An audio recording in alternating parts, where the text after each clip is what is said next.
하나님 아버지, 이 시간도 저희와 함께 하셔서 기독교 윤리의 주제를 좀 강의할 수 있게 하시고 함께 정리할 수 있는 시간이 되게 하여 주옵소서.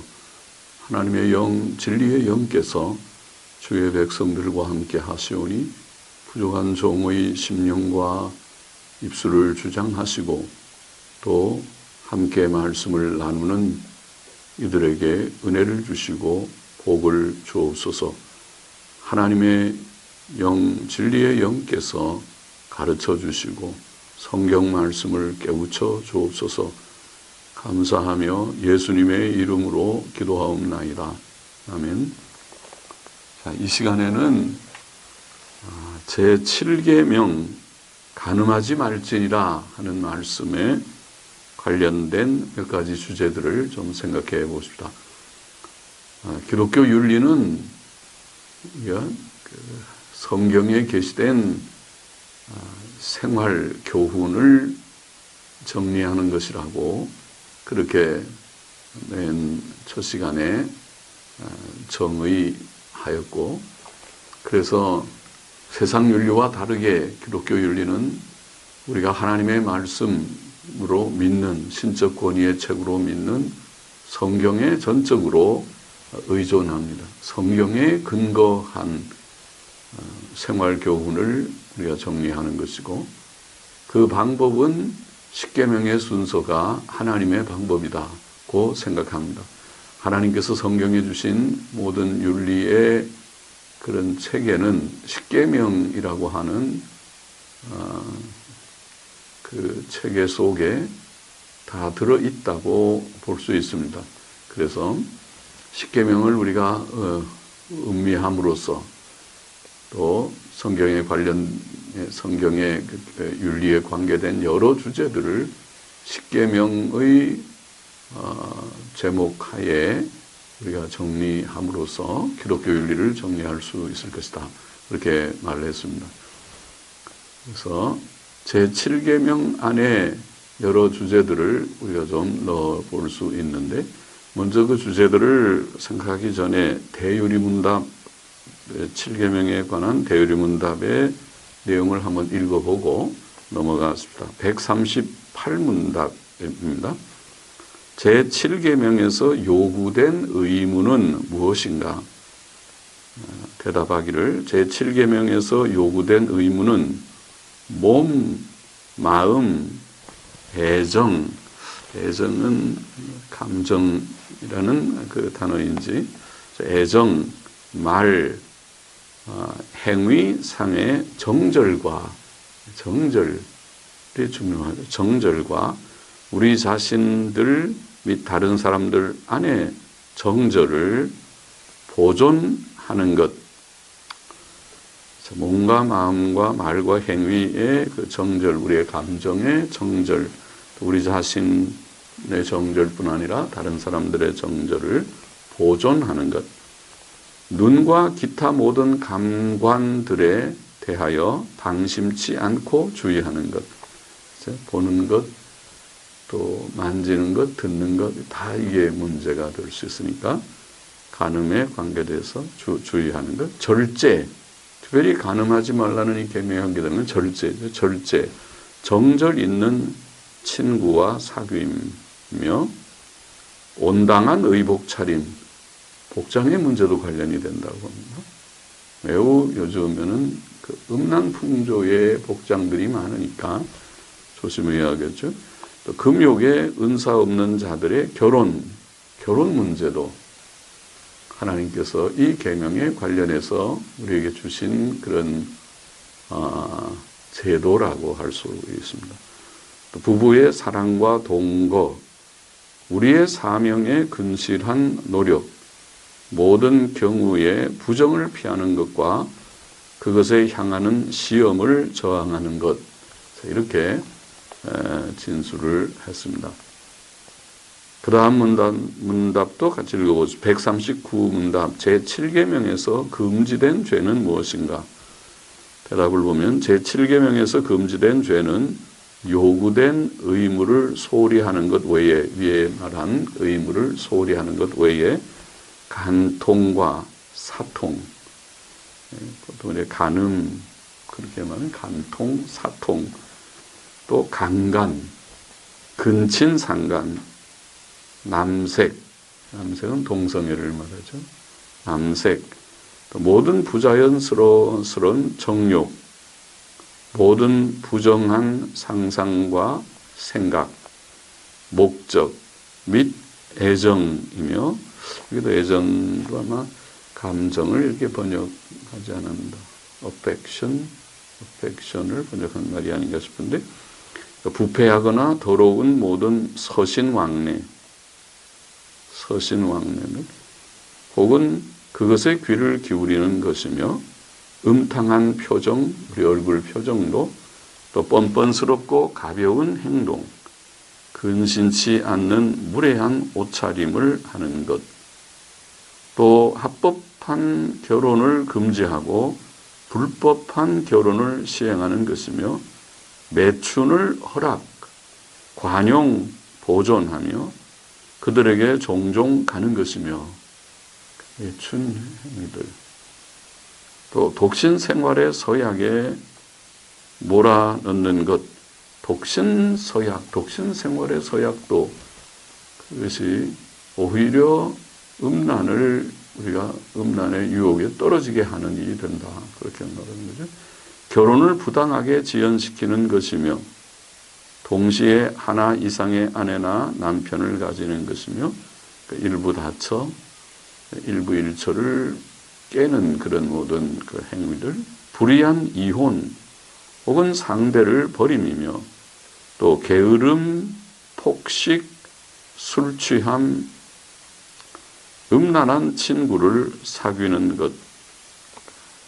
술 취하면 또 간음하고 음행에 떨어지기 쉽지요. 또 음탕한 노래와 서적, 춤, 연극,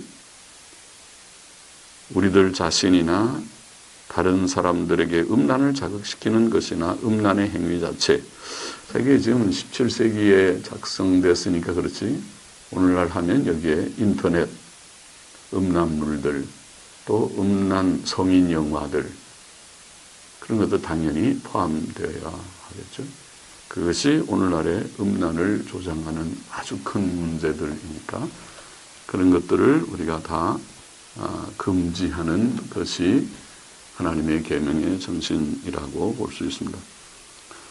자, 그러면 우리가 제7계명에 관련해서 먼저 첫 번째 주제는 결혼의 문제를 좀 정리해 보고 싶다. 하나님께서는 사람을 남녀로 창조하셨습니다. 창세기 1장 27절, 하나님이 자기 형상 곧 하나님의 형상대로 사람을 창조하시되 남자와 여자를 창조하시고, 그렇죠.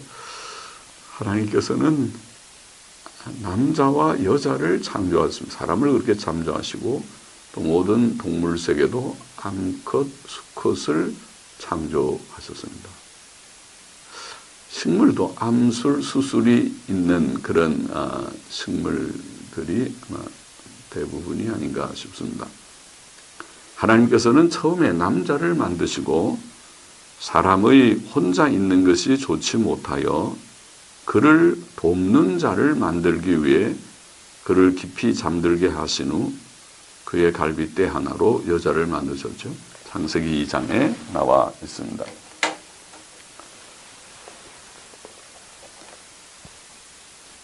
하나님께서는 남자를 먼저 만드시고 또 그를 잠들게 하시고 그의 갈빗대로 여자를 만드셨죠. 그리고 그 여자를 남자에게로 이끌어 오셔서 부부가 되게 하셨습니다. 이것이 최초의 결혼이었습니다. 결혼 제도는 하나님께서 창세 초에 만드신 제도입니다.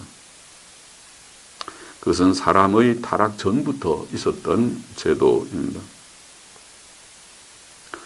하나님의 사람 모세의 설명인 창세기 2장 24절은 결혼이 무엇인지 보이는 하나님의 진리입니다. 결혼의 정의라고 할 수 있죠. 결혼이 무엇인가? 결혼이란 무엇인가? 거기에 보면 창세기 2장 24절에 보면 이렇게 되어 있죠. 이러므로 남자가 부모를 떠나 그 아내와 연합하여 둘이 한 몸을 이룰지로다 라고 말했습니다. 그게 결혼이 무엇인가 말할 때 몇 가지 요점이 들어있죠. 요소라고 할지. 첫째는 결혼은 자녀가 성장하여 부모와 분리되어 독립가정을 형성하는 것이다. 그렇게 볼 수 있겠죠. 남자가 부모를 떠나는 것이다. 결혼 전에는 부모의 슬하에서, 부모의 곁에서, 부모 아래서 보호를 받으며 양육을 받으며 또 생활을 했다면 이제 결혼을 하게 되면 부모를 떠나서 독립가정을 이루는 것이다. 그렇게 볼 수 있고, 둘째는 결혼은 남자가 그 아내와 연합하는 것이다. 연합하여 부모를 떠나 그 아내와 연합하는 것이다. 그것은 부부 관계가, 결혼이라고 하는 이 관계가 부모와의 관계보다 더 친밀한 관계임을 보입니다. 연합이라는 것을. 부모와 자식은 친근하지만은 연합은 아닙니다. 그래서 셋째 요지가 부부는 한 몸을 이루는 것이다. 결혼이라는 것은 부부가 영육으로 한 몸을 이루는 것이다. 그렇게 볼 수 있습니다. 이것은 결혼의 신비를 보이는 것이라고도 말할 수 있습니다.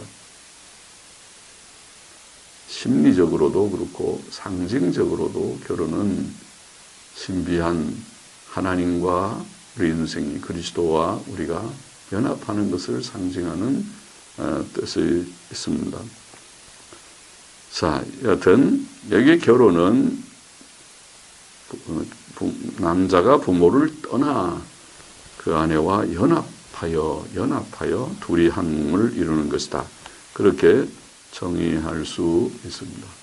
그렇죠? 남자가 부모를 떠나 아내와 연합하여 한 몸을 이루는 것, 그것이 결혼이다. 결혼은 부부가 한 몸으로 사는 것입니다.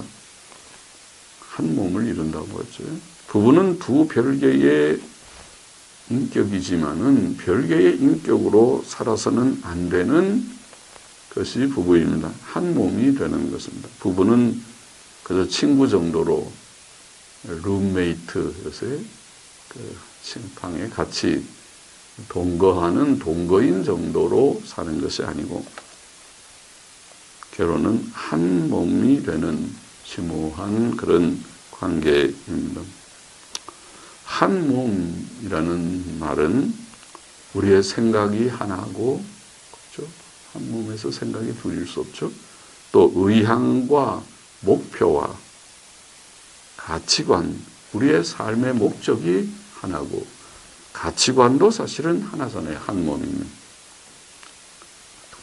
또 심지어 돈 주머니까지 하나이어야 진정한 한 몸이 아니겠나요?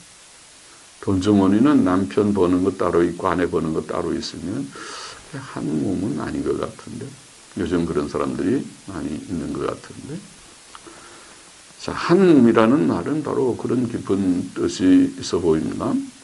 그래서 생각과 의향과 목표와 가치관과 그리고 경제 문제까지, 돈 주머니까지 하나가 되는 그것이 진정한 결혼의 묘미고 결혼의 깊이고 결혼의 그 풍성함, 완성이다. 완전합니다. 심지어 인간의 삶에서 가장 밀접한 관계인 성관계도 부부 간에만 가능합니다. 그러므로 창세기 2장 25절은 아담과 그 아내 두 사람이 벌거벗었으나 부끄러워 아니하니라. 물론 범죄하기 전에 그런 순수한 감정 상태를 표현하는 것이기도 하지만은 부부에게서만, 부부 간에만 부끄러움이 없는, 벌거벗은 상태에 부끄러움이 없는 그런 아담과 하와 둘만 있었을 상태이니까 그러할 수 있다. 그건 부부에게서만 가능한 일일 것입니다. 한 몸은 그러한 친밀함을 의미합니다. 그러므로 성경은 결혼을 그리스도와 교회의 연합에 비유합니다. 에베소서 5장 30절로 32절 말씀. 아까 제가 잠깐 언급했지만은 한 몸은 신비한 의미를 가진다. 거기 보면 우리는 그리스도의 몸의 지체인이라. 이러므로 사람이 부모를 떠나 그 아내와 합하여 그 둘이 한 육체가 될지니 이 비밀이 크도다. 내가 그리스도와 교회에 대하여 말하노라. 그러면 이제 부부가 한 몸이 되는 이것이 비밀이 크다. 그렇게 말하면서 이것은 그리스도와 교회의 일체를, 영적 일체, 신비적 일체를 보이는 뜻이 있다. 이렇게 그러면 상징적으로 결혼이라는 것은, 하나님 이런 결혼 제도를 주신 것은 그리스도와 우리 인생이, 교회가 연합되는 것을 상징하는 뜻이 있겠구나 생각할 수 있습니다. 또 결혼은 언약적 성격을 가집니다. 지금 결혼의 정리에 좀 첨가해서 결혼은, 한 몸인 이 결혼은 언약적 성격을 가집니다. 그래서 주님께서는 결혼을 하나님이 짝지어 주신 것, 마태복음 19장 6절에 그렇게 표현하셨죠. 하나님이 짝지어 주셨다는 말이 의미심장하죠. 사람이 내가 좋아서 또 서로 좋다고 그래서 결혼하는 것이 아니고, 부모가 정해줘서 결혼하는 것이 옛날 사람들처럼 그 중매라고 하나요? 부모가 다 하라고 그래서 그렇게 결혼하거나, 요즘은 연애 결혼을 해서 서로 좋아서 결혼하자 그러자 그래서 결혼하는 그런 정도가 아니고, 그렇게 실제로 이루어지지만은, 그러나 하나님께서 짝지어 주신 것이라는 그런 뜻이 있다는 것입니다. 결혼에는. 우리가 그렇게 택하는 것 같고 누가 또 소개하고 중매하고 그렇게 하지만은, 결혼은 하나님의 뜻 가운데 우리가 하나님의 섭리를 믿으면 그렇게 인정할 수 있죠. 모든 일이 하나님께서 하시는 일이니까. 그래서 범사에 하나님을 인정하라 했으니까 결혼의 이 중대한 일도 하나님께서 하신 것입니다. 복된 결혼도 그렇지 못한 결혼도 하나님이 하시는 것입니다. 하나님이 짝지어 주신 것이라. 또 잠언 2장 17절에 보면 음녀를 표현하기를, 음란한 여인, 창녀, 음녀를 표현하기를, 소시의 짝을 버리며 그 하나님의 언약을 잊어버린 자다. 그 하나님의 언약을 잊어버린 자다. 그러니까 결혼 언약, 결혼할 때 약속, 하나님 앞에서 한 약속을 저버린 자다는 뜻이겠죠. 그래서 자기의 남편을 버리고 음녀가 됐다. 말라기 2장 14절에 보면 하나님께서 부부간의 증인이셨다고 말하며 아내를 너와 맹약한 아내, 곧 내 언약의 아내, 그렇게 표현했습니다. 아내는 우리가 하나님 앞에서 맹약한, 약속한, 평생 해로하기로, 같이 늙기로, 나는 당신의 남편이로서 의무를 끝까지 다하고, 오늘 요새 결혼식 할 때 목사들이 묻는 서약과 같이 평생토록 아내를 사랑하겠느냐 하겠습니까? 또 남편을 존중하고 그렇게 사랑하며 살겠습니까?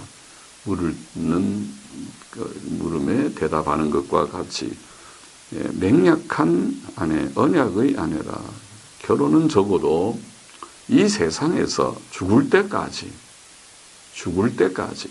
계속 성실히 지켜져야 할 언약적 관계라는 것도 우리가 결혼이 무엇이냐 하는 결혼의 정의를 생각하면서 기억해야 하겠습니다. 창세기 2장 24절에 첨가해서 결혼은 언약적 성격을 가진다. 그 다음에 결혼의 목적, 그러면 왜 결혼이라는 것이 있는가? 결혼 제도를 하나님이 해주셨는가? 결혼의 목적, 무엇을 위해서 주셨는가? 첫째로 상호 협조를 위해 제정되었다. 그렇게 표현할 수 있는데 사실은 상호 협조 그렇지만은 우리가 하나님이 결혼 제도를 내신 것을 보면 처음에 남자를 만드시고 창세기 2장 18절에 사람의 독처하는 것이 좋지 못하니 남자 혼자 있는 것이 쓸쓸하게 또 불편하게 혼자 있는 것이 좋지 못하니 내가 그를 위하여 돕는 배필을 지으리라. 돕는 배필 그렇게 번역한 말은 그냥 영어 표현은 돕는 자 헬퍼입니다. 헬퍼라는 말 헬퍼 돕는 자를 지으리라. 그러면 그 여자는 남자의 돕는 자로 지음을 받았다는 것이죠. 그러나 이제 남녀 현재 우리가 남녀를 볼 때 상호 협조라는 그런 표현을 쓸 수 있을 것입니다. 사람은 다른 이와 함께하는 사회적 존재라고 하죠. 사람인 자가 서로 짝대기가 두 개 이렇게 서로 의지하는 것처럼 사람은 사회적인 존재입니다. 사람은 서로 돕고 위로하고 격려하는 친구가 필요하고 교제가 필요합니다. 혼자 있기는 좀 쓸쓸한 존재입니다. 혼자도 잘 살기도 하지만은 혼자보다는 둘이 있으면 좀 더 나은, 친구가 있으면 좀 더 나은. 그러니까 결혼은 부부가 결혼을 해서 같이 살아보면 이렇게 같이 사는 것이 참 좋은 것이로구나. 남편도 물론 좋고 남편에게도 좋고 아내에게도 남편이 있다는 것이 좋은 것이로구나. 그런 것을 깨닫게 됩니다. 제가 독신으로 사는 사람들을 너무 더 불안하게 더 좀 불행스럽게 생각하게 하고 싶은 마음에 사는 것이 아니고 성경의 진리가 그렇다는 것을 설명드리는 것입니다. 아내는 하나님께서 주신 좋은 친구요 협조자라고 할 수 있습니다. 좋은 벗입니다. 친구입니다. 평생 동안 이 나그네 길, 광야 같은 세상이라고 표현하는 평생의 나그네 길이 100년의 생활을 이 땅을 살아가는 동안에 좋은 벗과 같이 해로하는 것이 결혼의 최대의 복입니다. 같이 서로 돕고 또 위로하고 또 격려하고 같이 울고 웃으면서 가는 가정은 그러므로 피곤한 세상 생활에서 휴식과 위로의 보금자리인 것입니다. 가정이라는 것이 정상적인 좋은 가정은 피곤한 직장 생활에서 뛰어와서 내가 집에 가서 좀 쉬어야겠다. 아내와 함께 식사를 하고 또 담소를 나누고 쉴 수 있는 그것이 위로를 좀 받을 수 있는 그것이 가정이다. 그 말이죠. 자, 결혼은 상호 협조를 위해 제정되었다. 남편이 아내를 사랑하고 아내가 남편을 돕는 헬퍼로서 배필로서 돕는 배필로서 그렇게 결합되는 것이 결혼이다. 자, 둘째로 하나님께서 결혼 제도를 주신 중요한 목적은 자녀 출산입니다. 자녀 출산을 위해 결혼은 제정되었습니다. 성경은 결혼의 한 목적이 출산이다. 또 많은 자녀들의 출산, 많은 자녀들의 출산, 타산이 하나님의 복이다. 그렇게 말하고 있습니다. 창세기 1장 28절에 보면 하나님이 그들은 첫사람 아담과 그 아내 하와, 첫사람 아담과 하와 그들에게 복을 주시며 그들에게 이르시되 생육하고 번성하여 땅에 충만하라. 생육하고 번성하여 땅에 충만하라. 타산을 복 주시면 타산의 복을 명하신 것이죠. 결혼을 하면 그들은 아직 타락하기 전입니다. 범죄하기 전에 하나님께서 남자와 여자를 만드시고 부부가 되게 하시고 말하자면 결혼식을 하시고 그들에게 복을 선포하시기를 생육하고 번성하여 땅에 충만하라. 창세기 9장 1절에 보면 노아홍수 심판으로 옛 세상이 다 멸망한 후에 하나님께서 노아와 그 아들들에게 또 똑같이 복을 주시며 그들에게 이르시되 생육하고 번성하여 땅에 충만하라. 똑같이 말했습니다. 처음 아담 하와를 창조하실 때나 또 이제 다 옛 세상이 멸망을 당하고 노아의 8식구가 남았을 때 노아와 그 아내에게 이제 똑같이 생육하고 번성하라. 또 그 자녀는 노아와 그 아들들에게 그렇게 말씀했습니다. 시편 127편 4절 5절에 보면 젊은 자의 자식은 장사의 수중의 화살 같으니, 젊어서 자녀를 낳았는데 그 자녀들이 장사의 수중에 있는 화살 같으다. 그러니까 화살 장사들이 전쟁하려면 화살을 가득히 갖고 나가겠죠. 사실은 그와 같이 자녀가 다산이 복이다. 자녀들이 많으면 그것이 그 가문에 큰 힘이 되고 또 장차 그들을 통해서 이룰 역사가 많을 것이다. 화살이 가득한 수중의 화살 같으니 이것이 그 전통에 가득한 자는 복되도다. 전통은 화살통이죠. 화살을 넣는 통에 화살을 가득히 담고 전쟁에 나아가는 용사의 모습을 그려놓았습니다. 그래서 젊은 자의 자식을 낳을 수 있는 연령의 남녀 부부가 이제 자녀를 많이 낳는 것은 큰 복이다. 그 여성들은 가임 시기가 있지 않습니까?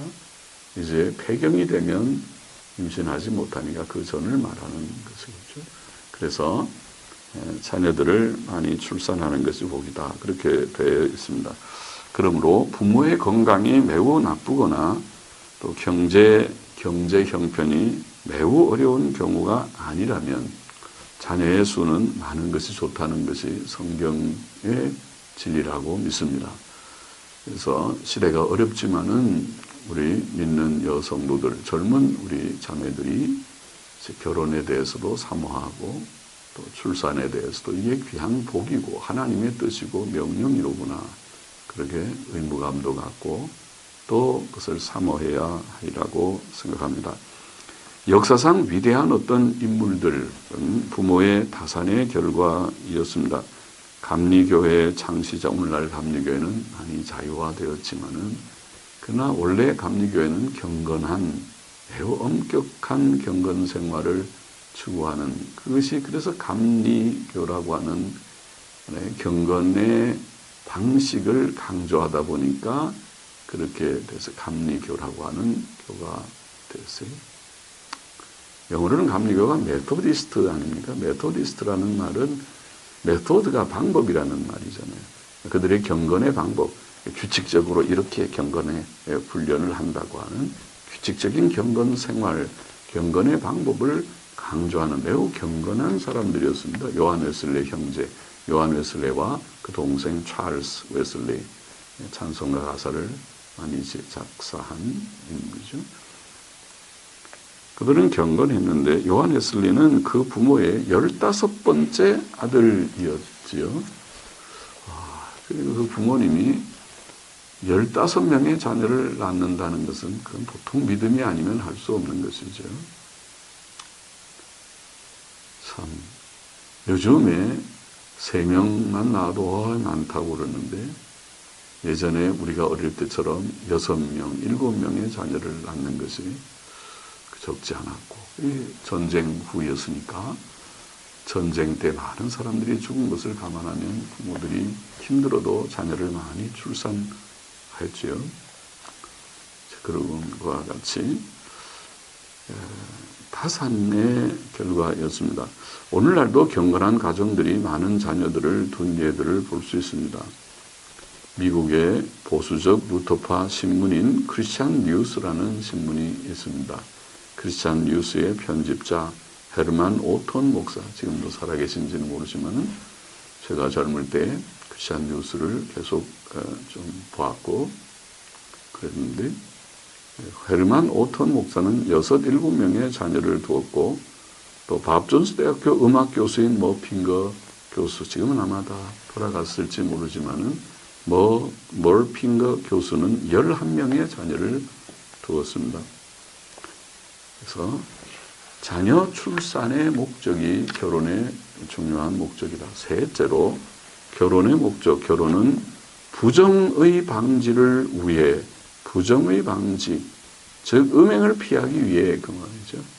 사람이 다 연약해서 연약한 감정, 연약한 육신을 갖고 있기 때문에 죄에 떨어질 수 있고 특별히 음란 죄에 떨어질 수 있는 가능성이 누구에게나 있기 때문에 부정을 피하기 위해, 음행을 피하기 위해, 부정의 방지를 위해, 음행을 피하기 위해 제정되었다는 말씀입니다.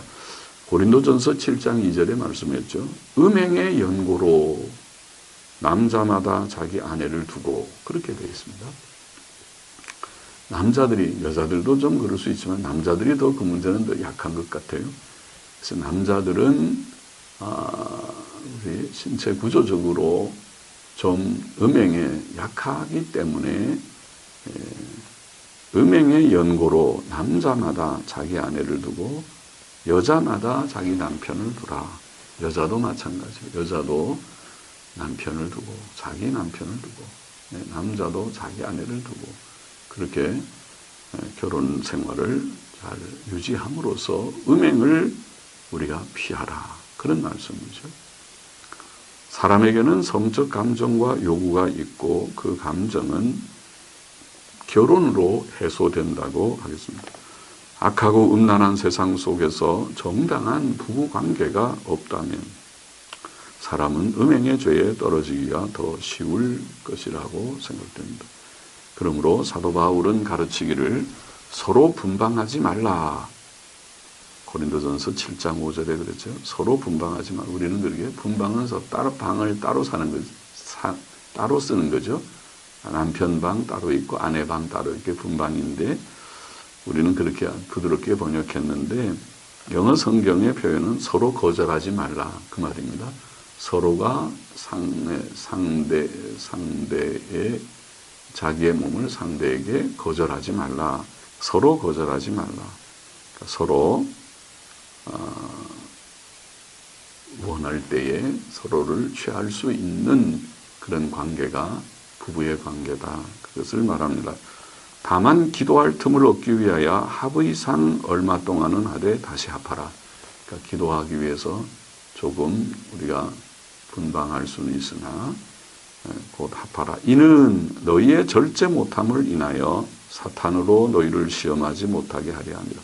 너무 오래 떨어져 있는 것은 범죄할 수 있는 그런 기회가 될 수 있고 시험에 떨어질 수 있는 그런 일이 되기 때문에 그렇게 하지 말라. 그렇게 되어 있습니다.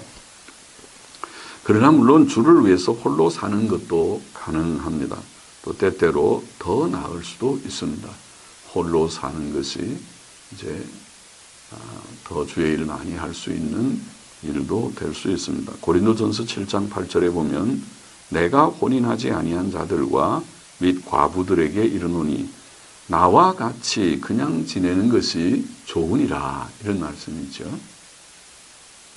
그러니까 혼인하지 않은 여인들, 여성도들, 자매들 그리고 또 과부된 자들 그들이 다시 재혼하지 않고 혹은 혼인하지 않고 나와 같이 그냥 지내는 것이 좋다. 바울은 독신으로 생활했어요. 독신의 은혜가 있었습니다.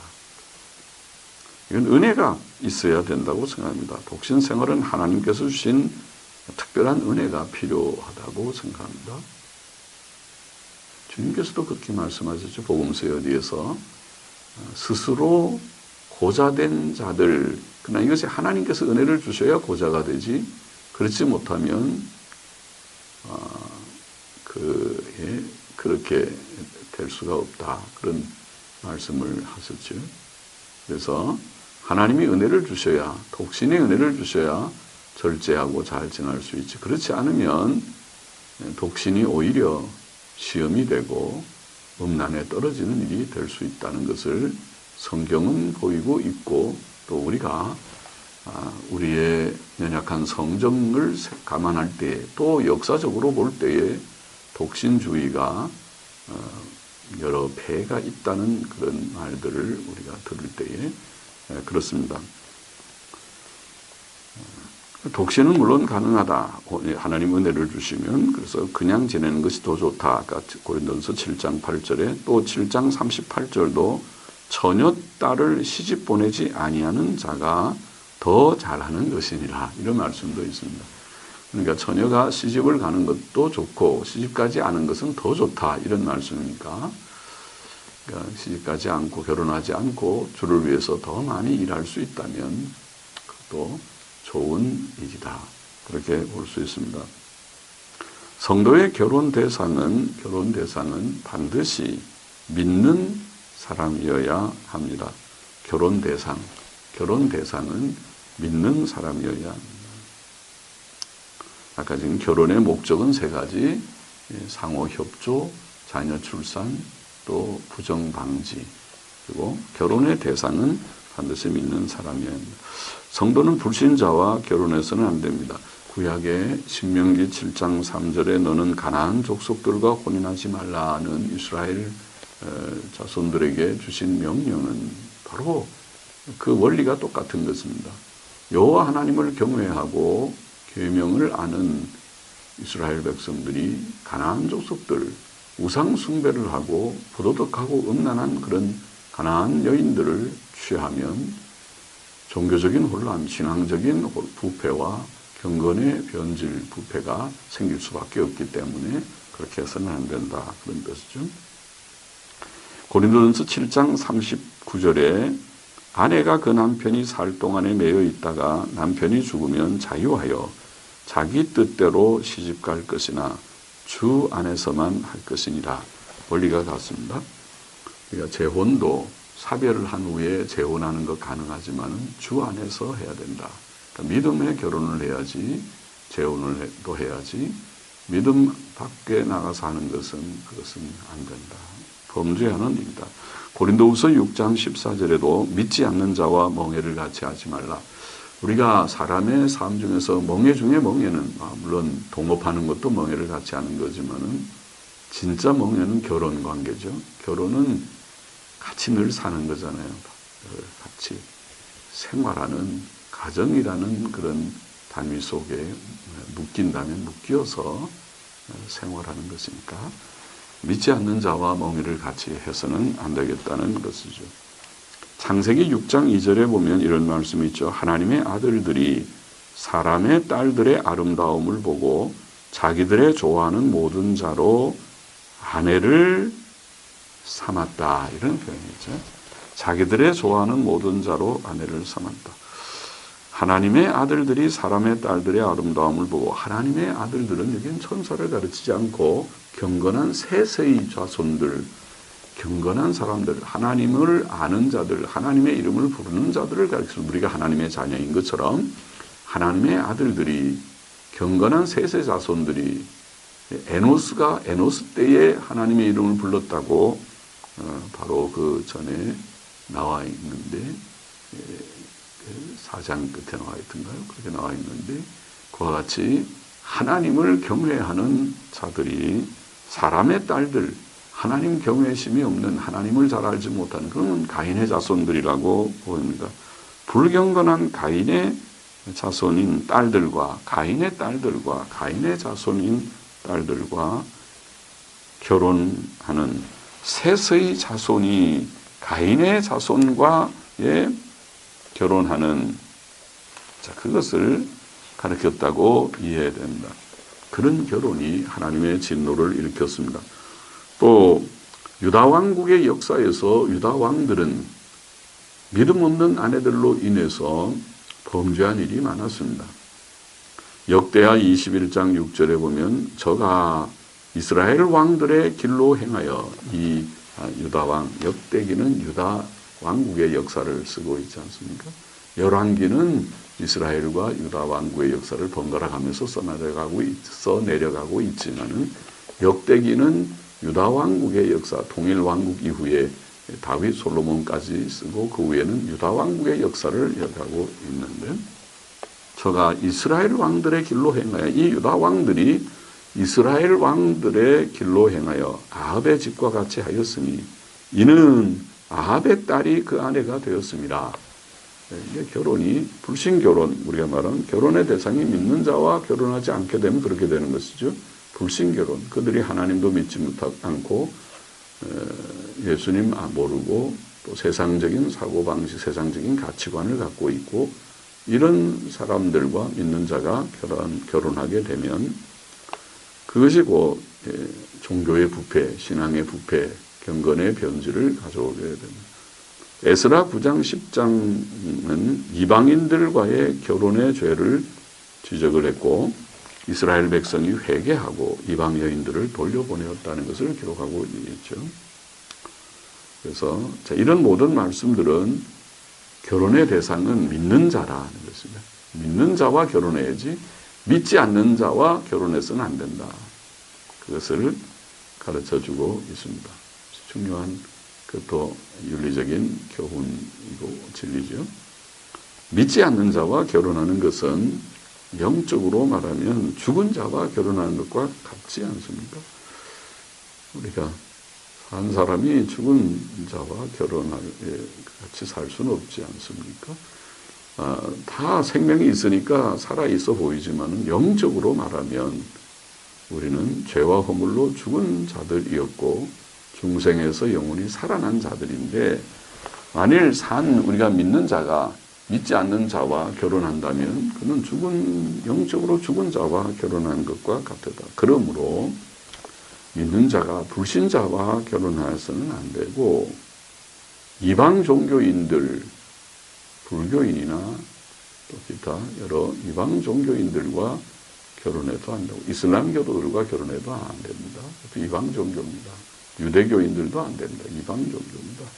또 천주교인이나, 천주교도 이단 중에 이단입니다. 천주교는 기독교가 아닙니다. 그러니까 종교개혁이 일어났고 갈라져 나왔습니다. 개신교는 분파운동이 아닙니다. 그것은 종교개혁이고 참 초대교회로 돌아가는 성경적 기독교를 회복하는 운동이었습니다. 천주교인하고도 안 되고 이단 종파들, 여호와의 증인이나 안식교나 등의 이단 종파자들과 결혼해서도 안 되는 것입니다. 또 오늘날 이단 중에 가장 중요한 이단이 무엇입니까? 자유주의 사상을 가진 자유주의 신학, 이단 중에 이단, 말세에 나타난 가장 큰 이단이고 배교입니다. 자유주의 신학 사상을 가진 자들과 결혼해서도 되지 않습니다. 그런 자와 결혼하는 자에게는 영적 고통이 뒤따를 것입니다. 그런 자에게는 성수주일, 또 11조, 술, 담배, 제사, 장례식 등 실제 문제에서 많은 어려움이 있습니다. 또 결혼의 대상에 믿는 자, 반드시 믿는 자라야 된다 말했고, 친족 간의 결혼은 합당치 않다는 것도 구원해둬야 하겠습니다. 레위기 18장에 나와 있죠. 레위기 18장은 근친 상간뿐 아니라 친족 간의 결혼을 금지하는 법으로 이해됩니다. 거기에 금지된 대상은 어머니, 계모, 자매, 손녀와 외손녀, 고모, 백숙모, 자부, 형제, 아내 등 중 나와 있는데, 근친상간일 뿐만 아니라 근친상간을 금하는 법일 뿐만 아니라 결혼도 금지하는 그런 법이라고 봅니다. 자, 성경적 결혼은 일부일처입니다. 결혼의 대상은 믿는 자야 되고 친족 간의 결혼 합당치 않고, 그 다음에 일부일처 한 사람만 해야지. 한 사람이 여러 아내를, 또 한 아내가 여러 남편을 우리가 둘 수 없다. 그래서 일부일처가 하나님의 뜻이다. 이것은 처음에 하나님께서 한 남자와 한 여자를 창조하신 창조 사건, 인간 창조 사건에서 증거되고 있지요. 창세기 2장 21절로 24절 말씀입니다. 그러므로 신명기 17장 17절은 왕에게 아내를 많이 두지 말라 이런 명령이 나오고 아내를 많이 두지 말라. 디모데전서 3장 2절에는 감독이 교회의 감독고 장로, 목사와 장로는 한 아내의 남편이어야 한다. 그것을 분명하게 했습니다. 인류 역사에는 일부 다처에 그런 일들이 있고 첩을 두는 일들이 있고 우리나라에도 동양에도 그런 일이 있고 서양에도 없지 않은 것 같습니다. 그러나 옳지 않다. 또 세상에 태어나는 남녀의 비율이 신기하게도 거의 같다고 하죠. 그래서 하나님의 뜻을 보이는 것이죠. 자연 출산을 하면 남자의 수와 여자의 수가 비슷하다는 것은 하나님께서 일부 일처의 뜻을 보이신 것이다. 그렇게 말할 수 있겠죠. 웨스민스터 신앙고백 24장 1절을 읽어보십시다. 결혼은 한 남자와 한 여자 사이에 이루어져야 한다. 동성 결혼은 안 되고 일부 다처나 그런 거 아니고 한 남자와 한 여자 사이에 이루어져야 한다. 어떤 남자든지 동시에 한 아내 이상을 가지거나 어떤 여자든지 동시에 한 남편 이상을 가지는 것은 합법적이지 않다. 이렇게 진술했습니다. 성경 역사상 야곱이나 다윗이나 야곱은 아내가 4명이 되어버렸죠. 다윗도 여러 명의 아내, 솔로몬도 굉장히 많은 아내를 거느렸고 르호보암도 또 그의 아들들도 아비야나 요아스 등이 여러 명의 아내를 취했다는 것을 성경은 증거하고 있습니다. 그러나 성경이 그것을 기록한 것은 인간의 연약함을 보이는 역사적 사실을 증거한 것이지 하나님께서 그것을 인정하셨거나 권장하신 것을 의미하지 않습니다. 특히 야곱의 경우는 본인의 의사에 의한 것이 아니었고 솔로몬의 경우는 많은 아내들로 인하여 결국 신앙의 실패를 맛보았습니다. 열왕기상 11장 4절 이하에 기록되어 있습니다. 자, 마지막으로 우리가 결혼 문제에 관해서 젊은이가 결혼을 위해 준비할 것이 무엇인가 조금만 정리해 보십시다. 결혼을 위한 준비, 미혼자들이 결혼을 위해서는 무엇을 준비하는 것이 필요할까? 첫째, 가장 중요한 것은 바른 믿음의 준비라고 할 수 있습니다. 바른 믿음의 준비. 이를 위해 신랑과 신부는 결혼 전에 성경 읽기와 기도 생활에 힘써야 합니다. 왜? 자녀들이 생기고 결혼을 하면 남편도 바빠지고 아내도 바빠지고 자녀가 출산하면 더 바빠지고 전쟁과 같이 되니까 그를 미리 잘 준비를 해 놔야 된다는 것입니다. 너무 힘들고 바쁜 시간이 오기 전에 경건의 훈련이 좀 돼 있어야 그 힘든 바쁜 시간들을 잘 극복할 수 있을 것이다. 잠언 19장 14절에 보면 집과 재물은 조상에게서 상속하거니와 그렇죠. 부모님이 집도 물려줄 수 있고 또 재물도 좀 물려줄 수 있지만은 슬기로운 아내는 여호와께로서 말미암느니라. 진짜 결혼에서 중요한 것은 슬기로운 아내, 지혜로운 아내를 얻는 것인데 그것은 내가 어떻게 찾겠어요? 사람을 겉보기로 알 수가 없어요. 또 살아보고 할 수도 없고 좋은 아내를 얻는다, 또 좋은 남편을 얻는다는 것은 정말 이것은 하나님의 전적인 은혜예요. 그래서 슬기로운 아내는 여호와께로서 말미암느니라 그렇게 말했습니다. 우리가 평소에 믿음 생활, 미혼 때, 결혼 전에 믿음 생활 잘 함으로써 하나님께 기도하고 성경 말씀으로 늘 자기 단련을 함으로써 하나님께서 귀한 아내, 귀한 남편을 우리에게 주셔야 된다. 그렇게 생각됩니다. 또 잠언 31장 10절에 보면 누가 현숙한 여인을 찾아 얻겠느냐 그 값은 진주보다 더하니라 그랬죠. 현숙한 여인, 진주보다 귀한 여인. 자, 이런 사람이 되도록 우리가 결혼 전에 아내도 노력하고 또 남편도 노력해야겠습니다. 잠언 31장 30절에 보면 고운 것도 거짓되고 아름다운 것도 헛되나. 우리가 다 여성이 아름다운 거 좋아하지만은 고운 것, 아름다운 것을 거짓되다, 헛되다. 사실은 거짓되다고도 볼 수 있죠. 겉으로 아름다운 거지 속이 아름다워야 진짜 아름다운 것인데 겉만 아름다워서 참 아름답다.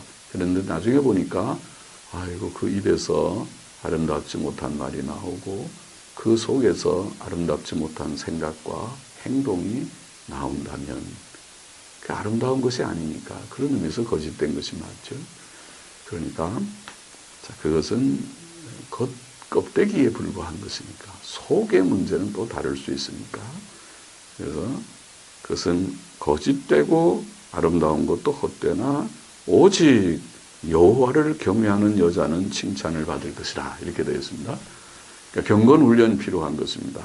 남자도 마찬가지고요. 지혜가 가장 좋다고 했는데 지혜로운 남자가 되어야 되고 그래서 여자도 여호와를 경외하는 여자는 칭찬을 받을 것이다. 믿음 준비 잘한 참 경건한 여인은 칭찬받는 아내가 될 수 있다. 이상적 결혼 관계와 가정은 하나님께서 세워주셔야 세워지는 것입니다. 시편 127편에 말씀했죠. 하나님께서 집을 세우지 않으면 세우는 자의 수고가 헛되다. 이렇게 말했습니다. 결혼을 해서 보통 딴딴따단 그런 거에 딴딴따단 그 내에 행복의 문 열리거라 뭐 그렇게 보통 말하는데 결혼을 해서 행복의 문이 열리고 행복한 가정을 이루기를 다 원하지만은 하나님께서 복 주셔야 되니까 그래서 경건이 첫째다. 둘째로 첫째는 바른 믿음의 준비고 둘째로 결혼할 자는 인격적 성숙을 준비해야 하겠습니다. 인격적 성숙은 참 믿음에서 나옵니다. 결혼은 사랑과 순종의 인격적 관계이며 부부는 사랑과 이해심과 관용과 또 인내와 명랑함도 중요한 덕인데 이런 덕을 가져야 됩니다. 그래야 결혼생활, 부부생활이 좋습니다. 그렇죠? 사랑과 순종을 할 때에 사랑이 없으면 할 수 없고 또 이해심이나 관용이나 또 인내심이 없이는 할 수 없고 사랑은 오래 참고 그러죠.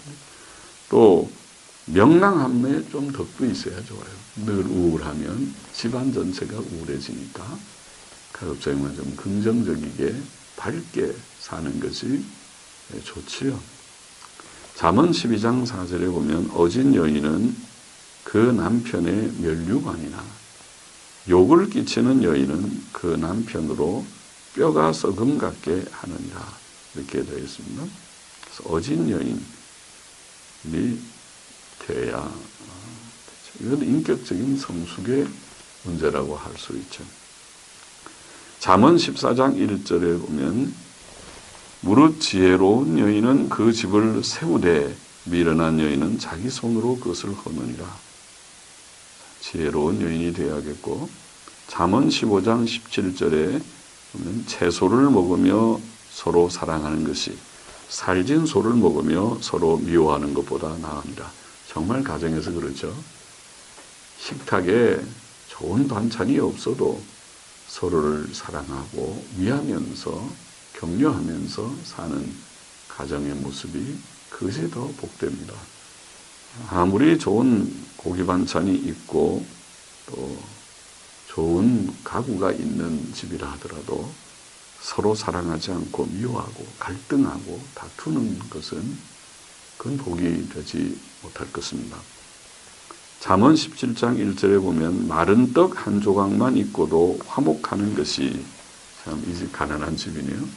마른 떡 한 조각밖에 떡이 한 조각밖에 그것도 마른 떡이 한 조각밖에 없는 집이라고 표현하는데 한 조각만 있고도 화목하는 것이 육선이 집에 가득하고 다투는 것보다 나으니라. 육선은 고기 반찬인데 고기 반찬이 집에 가득하고 아주 부잣집이네요. 그런 가득하고 다투는 것보다 낫다. 이렇게 되어 있습니다.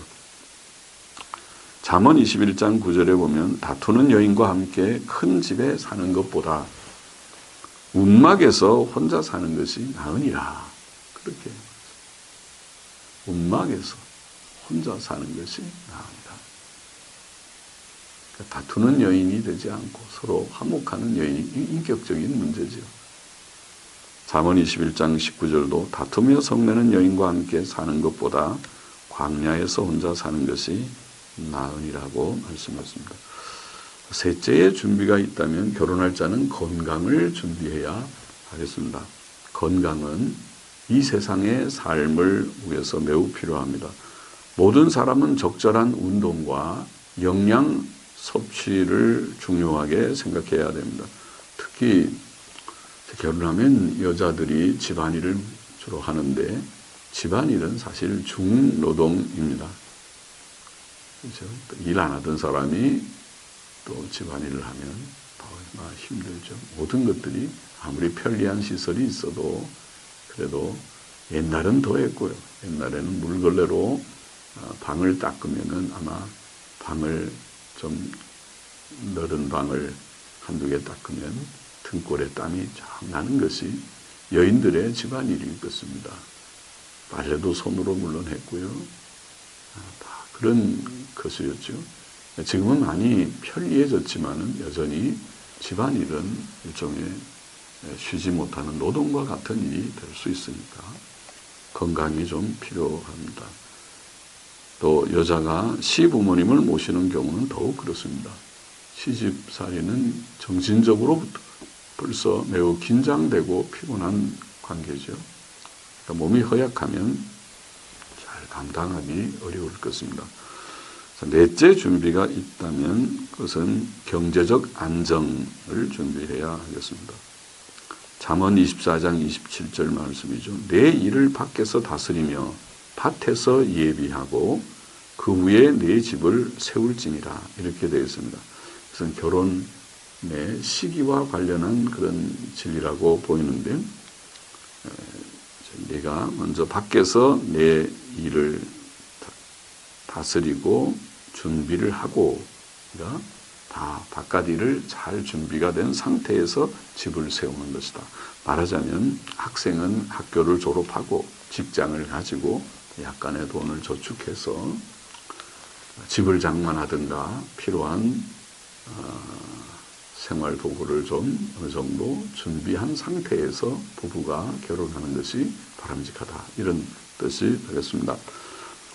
마지막으로 결혼을 준비하는 이들은 교제 시에 범죄하지 않도록 주의해야 합니다. 남녀의 친근한 교제는 자연스러운 것이지만 항상 공개적이어야 합니다. 공개적인 장소에서 교제하는 것이 필요하다. 방에서나 차를 타서나 단 둘만의 은밀한 교제는 삼가야 하겠습니다. 또한 결혼 전 남녀 교제는 인격적이어야 하고 육감적이어서는 안 됩니다.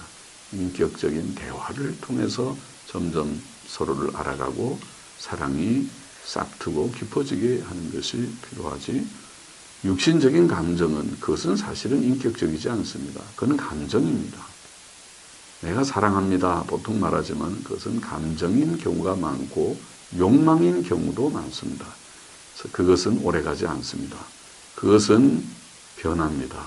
그러니까 그렇게 떨어지지 않도록 인격적인 교제가 되게 하는 것이 필요합니다.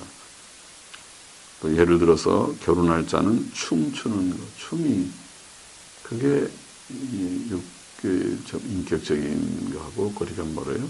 또 수영이나 음란한 영화, 저는 안 되죠. TV도 잘 우리가 선별해야 되고 인터넷이나 또 손을 잡거나 포옹하는 것 등도 삼가는 것이 좋습니다.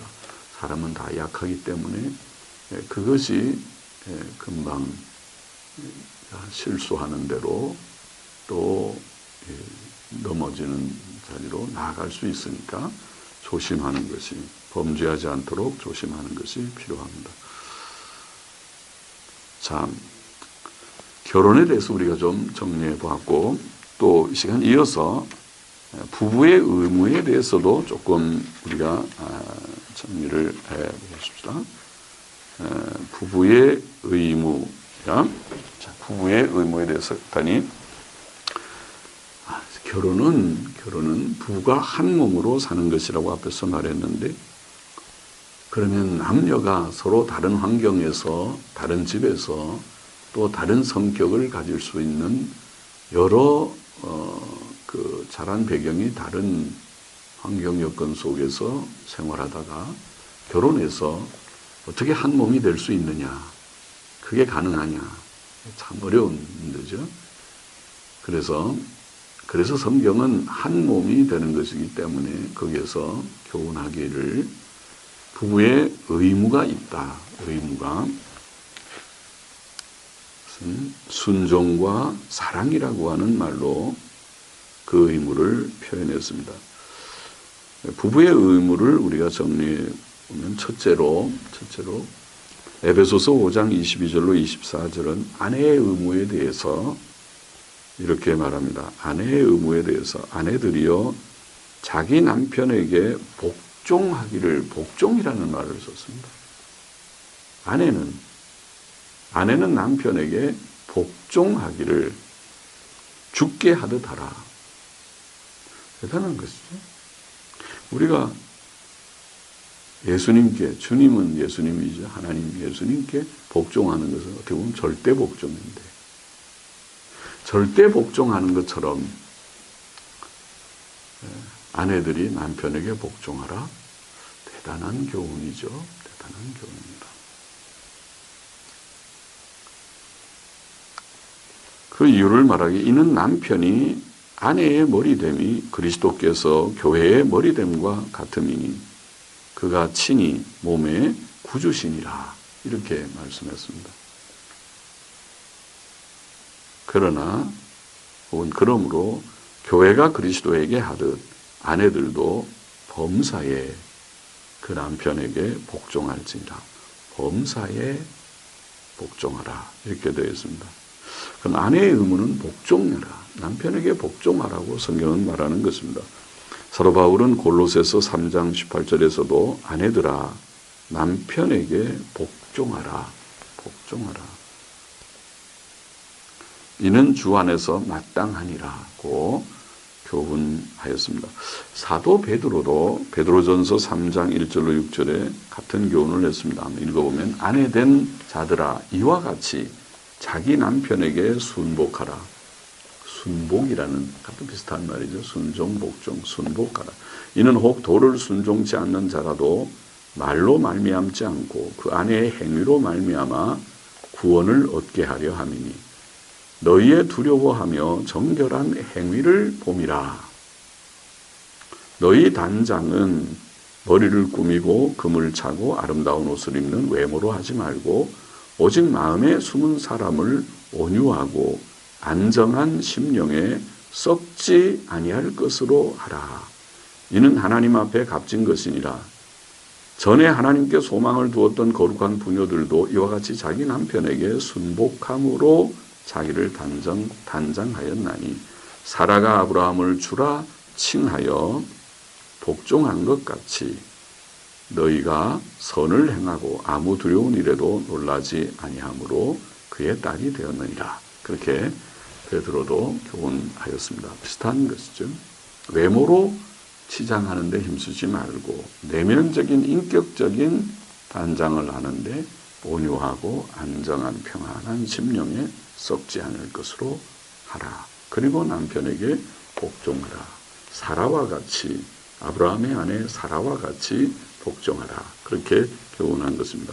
이 지금 에베소서 5장 22절 이하, 골로새서 3장 18절, 베드로전서 3장 이하의 이 말씀들의 교훈대로 아내의 의무, 아내는 자기 남편을 주님처럼 생각하며 주 예수 그리스도처럼 주님처럼 생각하며 순종해야 합니다. 하나님께서는 남편을 아내의 우두머리가 되게 하셨습니다.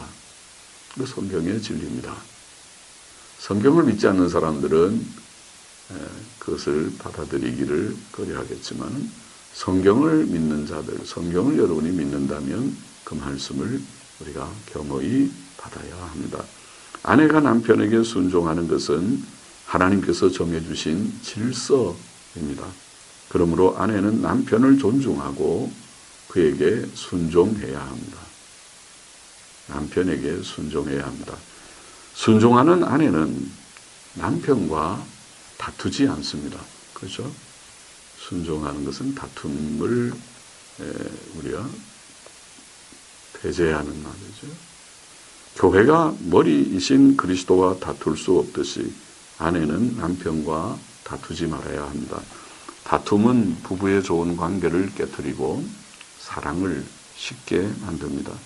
남편이 잘못을 범했을 때라도 즉시 비판하거나 다투지 말고 그를 위해 기도하고 기회를 봐서 그에게 조용히 충고해 주는 것이 지혜로운 아내의 모습일 것입니다.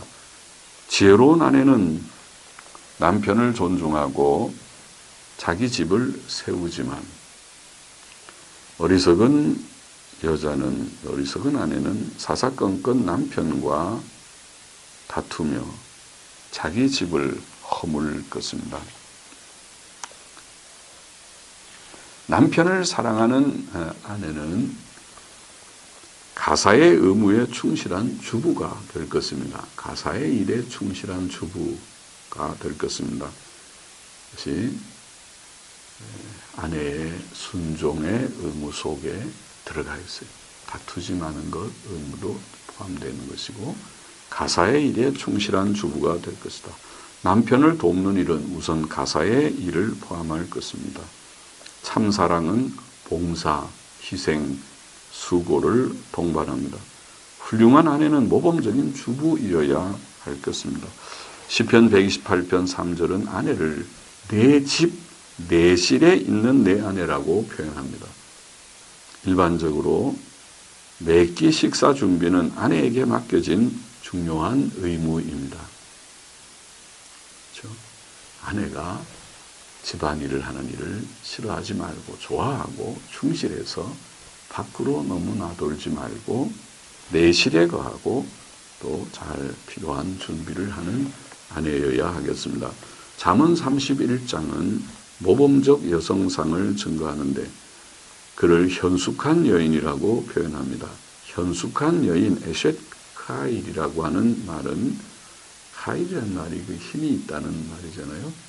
그러니까 이슈카일 그러면은 우리가 용사 힘 있는 남자들은 이슈가 남자지요.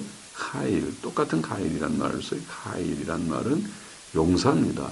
에셋 카일은 에셋은 이샤 여자를 말하는 말에 연계형이라고 하는 컨스트럭트형인데 에셋 카일이란 말은 힘 있는 여자라는 그런 뜻인데 그것은 뭐 이렇게 육체적으로 힘이 있는 그런 뜻보다는 그의 지혜의 힘, 또 덕성, 또 현실 대처 능력, 모든 현실적인 집안일을 잘 대처해 나가는 능력 이런 것들을 의미한다고 보입니다. 그래서 어떤 에셰카일, 그것을 현숙한 여인, 영어로는 excellent woman입니다. excellent woman. excellent woman. 아주 훌륭한 그런 아내들이죠. 그 아내가 지혜가 있고 또 덕이 있고 또 모든 것을 참 집안일을 잘 처리해 나가는 능력이 있고 엑셀런트 우먼입니다. 에셰카일인데 그게 잠언 31장에 보면 그 여인은 살아있는 동안 그 남편에게 선을 행하고 남편에게 선한 일을 많이 하는데 악을 행치 아니하며 남편을 정말 위하는 좋은 헬퍼입니다. 좋은 돕는 배필입니다. 부지런히 손으로 일하며 부잣집의 그 여인처럼 묘사되어 있는데 게으르지 않습니다. 부지런히 손으로 일하며 밤이 새기 전에 일어나서 하루 일과를 준비하며 집사람들에게 일을 배정하며 또 가난한 자들을 구제하며 착한 여인이죠. 또 그 집안일을 보살피고 그렇게 되어 있어요. 27절에 게을리 얻은 양식을 먹지 아니하는 자라. 게으른 여인이 아니에요. 아주 집안일을 부지런히 하고 하는 자예요. 무엇보다 여호와를 경외하는 자로 30절에 묘사되어 있습니다. 사도 바울도 디도서 2장 4절 5절에서 나이든 여인들에게 교훈하기를 젊은 여인들에게 가르치기를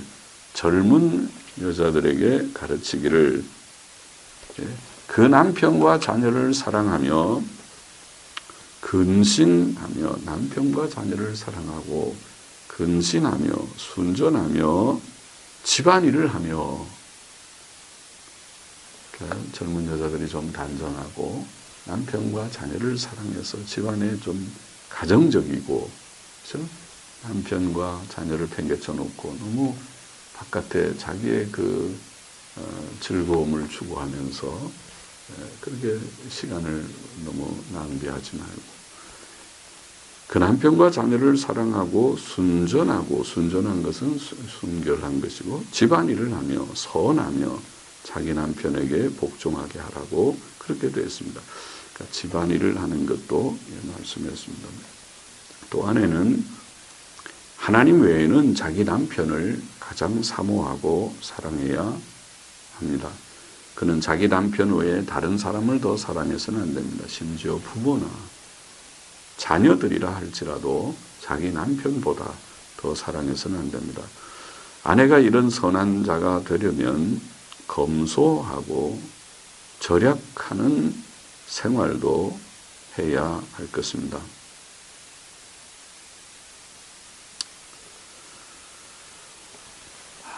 성경은 여성도가 아담한 옷을 입고 단정한 옷을 입고 머리 단장이나 금은 보석이나 값진 옷의 단장을 조심하고 심령의 온유함과 조용함 또 염치와 정절로 단장하라고 교훈합니다. 디모데전서 2장 9절 10절 베드로전서 3장 4절 앞에서도 좀 나왔지만은 그렇게 말씀합니다. 자, 그래서 아내의 의무를 우리가 좀 정리해 봤고 둘째로 남편의 의무를 좀 보십시다. 에베소서 5장 25절은 남편들아 아내 사랑하기를 그리스도께서 교회를 사랑하시고 위하여 자신을 주심같이 하라. 사랑이라는 말로 표현을 했어요. 사랑. 이 말씀은 남편이 조건 없이 희생적으로 아내를 사랑해야 함을 보입니다. 그리스도께서 교회를 사랑하신 것이 바로 그것이니까 조건 없는 희생적 사랑이니까. 골로새서 3장 19절에도 남편들아 아내를 사랑하며 괴롭게 하지 말라. 그렇게 되어 있고 베드로 전서 3장 7절에 사도 베드로도 교훈하기를 남편 된 자들아 이와 같이 지식을 따라 너희 아내와 동거하고 저는 더 연약한 그릇이요 또 생명의 은혜를 유업으로 함께 받을 자로 알아 귀히 여기라. 아내들을 연약한 그릇으로 연약한 그릇으로 알고 귀히 여기라. 생명의 유업을 함께 천국 갈 자로 깨닫고 귀히 여기라. 이는 너희 기도가 막히지 않게 하려 함이라. 그런 교훈을 했습니다. 사랑의 원리에 맞는 것이죠. 그래서 아내에게 정말 아내를 귀히 여기고 사랑하여야 기도가 막히지 않지. 그렇지 않으면 하나님 앞에 기도문이 막힐 것이다. 이렇게 되어 있습니다. 아내에 대한 사랑은 정신적으로, 심적 마음으로 사랑해야 되고 육체적으로 또 물질적으로 표현되어야 할 것입니다. 남편은 아내에게 마음의 평안과 기쁨을 주어야 할 것입니다. 그렇죠? 남편이 아내를 사랑하고 마음을 평안케 하고 기쁨을 줘야 되고 불안과 두려움을 주는 것은 사랑이 아닙니다. 아내에게 마음의 상처를 줄 수 있는 말이나 욕을 해서는 안 됩니다. 아내에게 따뜻한 말, 또 사랑의 고백, 따뜻한 말을 하고 사랑의 고백을 하고 적절한 칭찬도 하고 감사의 말도 할 수 있어야 할 것입니다. 지금부터 3,500년 전 옛날에 모세는 하나님의 감동 가운데 교훈하기를 사람이 새로이 아내를 취하였거든 그를 군대로 내어보내지 말 것이요. 놀랍죠? 결혼하면 신명기 24장 5절 말씀인데 결혼하면 군대에 보내지 말고 무슨 직무든지 그에게 맡기지 말 것이며 그는 1년 동안 집에 한가히 거하여 그 취한 아내를 즐겁게 할지니라. 귀한 율법이죠. 3,500년 전 지금부터. 네. 지금 우리가 실천하기에도 손상이 없고 너무 귀한 법이죠. 결혼을 하면 1년 동안 어떤 짐을 지우지 말고 아내를 기쁘게 하라. 결혼하고 나면 아내들이 얼마나 긴장하고 또 안 하던 일을 하게 되면 피곤하고 할 것입니까? 그래서 그런 귀한 법을 하나님께서는 주셨습니다. 남편은 아내를 인격적으로 존중해야 하겠습니다.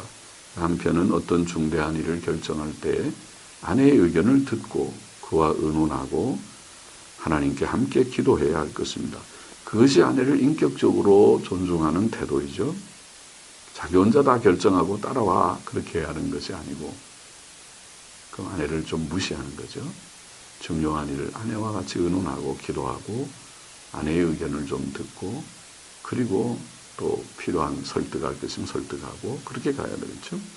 또 가사의 일이 집안일이 몸이 건조하고 피곤한 일임을 인식하고 시간과 힘이 있으면 설거지, 청소, 빨래 등 집안일을 도와줘야 할 것입니다. 또 남편은 아내의 취미나 관심 분야를 존중하고 배려해야 할 것입니다. 또 어떤 경우에라도 남편은 아내를 구타하거나 말로라도 학대해서는 안 됩니다. 그것은 사랑이 아니죠. 또 남편은 가정의 경제에 대해 책임을 져야 합니다. 그렇기 때문에 그는 부지런해야 합니다. 성경은 우리가 손으로 수고한 대로 먹는 것을 복이라고 말합니다. 시편 128편 2절 말씀이죠. 물질의 복은 근면한 남자에게 주어집니다. 그러나 하나님께서 주신 물질을 남편이 자기 것으로 여겨 아내를 가난하게 해서는 안 될 것입니다.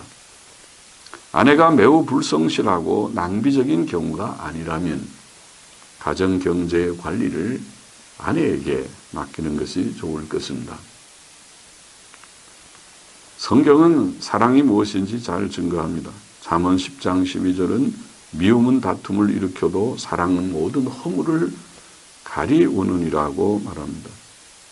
특히 고린도전서 13장 4절로 7절은 사랑의 성격에 대해 자세히 증거하기를 사랑은 오래 참고 사랑은 온유하고 투기하는 자가 되지 아니하며 사랑은 자랑하지 아니하며 교만하지 아니하며 무례히 행치 아니하며 자기 유익을 구치 아니하며 성내지 아니하며 악한 것을 생각지 아니하며 불의를 기뻐하지 아니하며 진리와 함께 기뻐하고 모든 것을 참으며 모든 것을 믿으며 모든 것을 바라며 모든 것을 견디느니라고 합니다. 남편은 이처럼 아내를 배려하고 자신의 유익보다 아내의 유익을 먼저 생각하며 사랑해야 할 것입니다. 이와 같이 남편과 아내의 관계는 사랑과 순종의 관계입니다. 진실과 신뢰를 동반하는 참된 사랑과 순종은 주 안에서만 가능하므로 이상적 부부관계는 하나님을 경외하는 참 신앙 안에서만 가능합니다. 두 사람이 함께 기도하며 서로를 위해 기도해주고 하나님의 은혜와 도우심을 함께 구할 때 부부의 온전한 사랑과 순종이 가능할 것입니다. 그만큼 우리가 생각하십시다. 같이 한번 기도하십시다. 하나님 아버지, 결혼이 무엇인지 또 부부의 의무가 무엇인지 큰 두 주제를 우리가 오늘 이 시간 좀 생각했습니다. 감사합니다. 또 하나님께서 주신 모든 교훈들을 마음에 새기고 또 우리가 좋은 가정을 이루고 좋은 또 결혼한 사람들은 부부의 의무를 다 감당하는 좋은 가정, 좋은 부부들이 다 되게 하여 주시옵소서. 주여 항상 은혜를 주옵소서. 우리의 가정들을 잘 세우게 하시고 세워지게 하시고 하나님을 영화롭게 하게 하여 주옵소서. 예수님의 이름으로 기도하옵나이다. 아멘.